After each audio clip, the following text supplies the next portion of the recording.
Hello everyone and welcome to the gmsmagazine channel. I am Paco Garcia, your host, and this is the RPG A Day 2021 series of videos.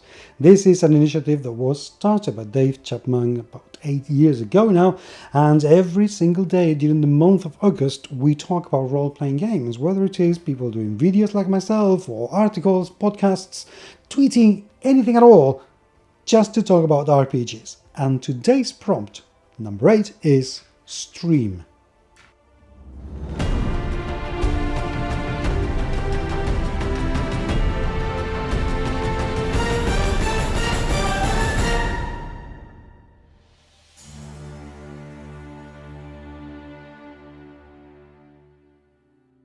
When we talk about stream, I have two topics that I would like to discuss and talk about because they are, I think, quite important. Both one for me because I like it very much, and the other one is important for the hobby itself.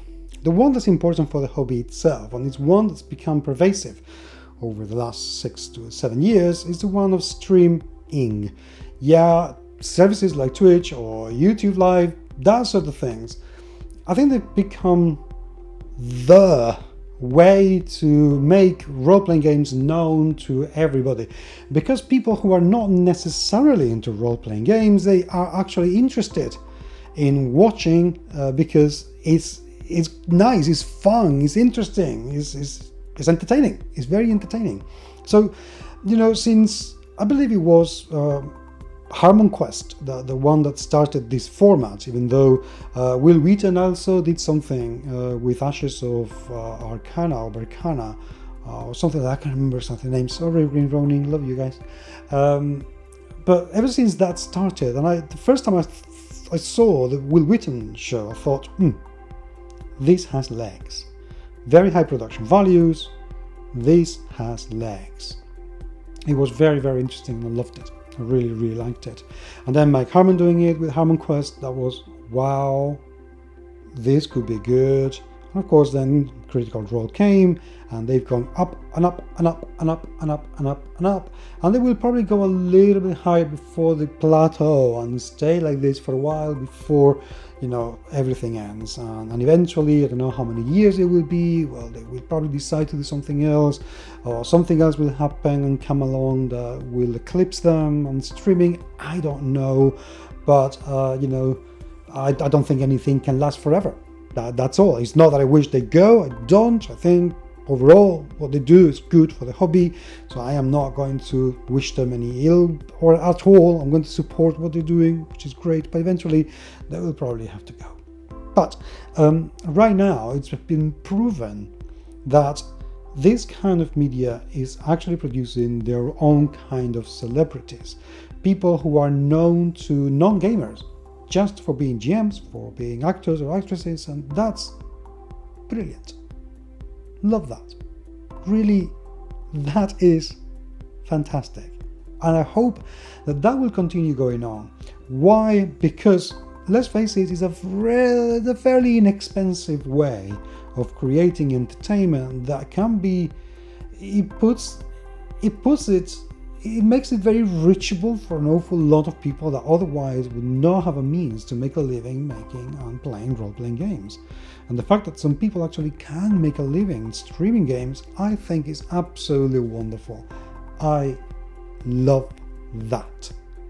People who are very passionate and can actually make enough money to sustain themselves and their families playing games, yes please. I want to see a lot more than that.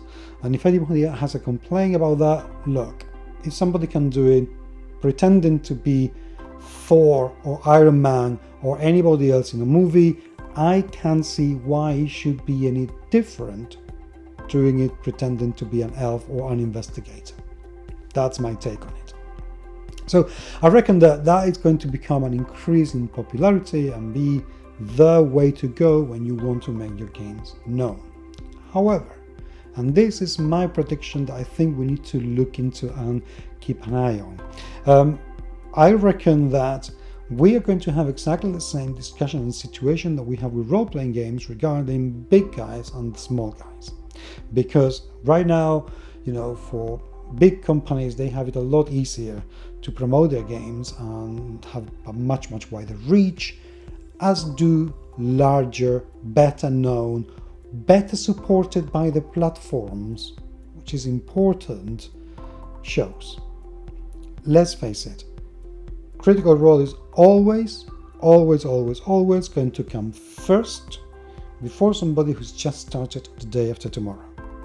A game as well known as D&D or Call of Cthulhu is always, a vampire is always going to come up before an indie little game like the ones I have in here, whose authors organize a group of friends. Even if these authors' group of friends are better actors, these people have a power, they have a reach that is going to be very difficult to compete with. And that's not their fault at all. This is nothing to do with them. I'm not trying to throw any dirt on people who have very high production values. This is more to do with algorithms, with platforms, with trends, with SEO, with things that not everybody knows how to handle. In fact, people make a living handling this.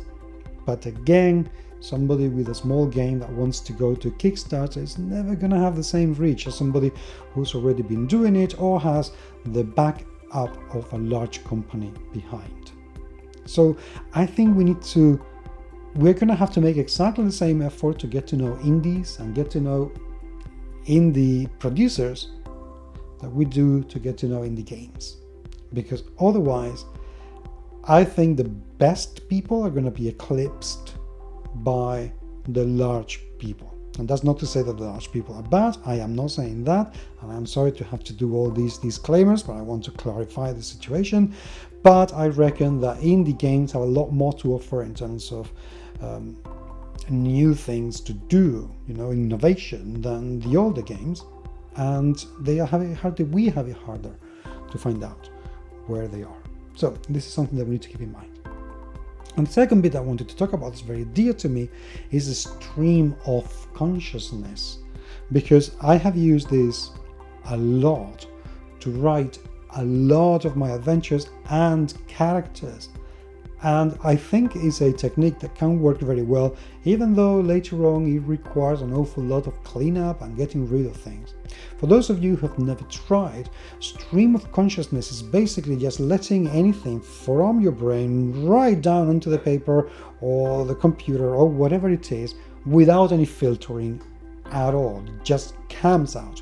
You start with a seed and things just go off and off and off and off and off and off and off and off, and then you go over it and read it a little bit, and then you think, oh, okay, I can take this and I can take that, and maybe if I put this here and that there and move this around, then it can work an awful lot. And if you hear a bark, that might be my dog because somebody's moving outside, so sorry about that. So that's a stream of consciousness. You see, this is when something just happens and you just say it. So anyway, it's a very good technique, seriously, and you should have a go and try it, because it can be a very interesting way and a very good way of getting rid of the writer's block, which is very annoying indeed. So those are the two topics that I wanted to talk about. I'm not going to go any further because I don't want this to extend much longer. But let me know what you think. Let me know, what do you think about the current streaming atmosphere and the current streaming trends? How is it going?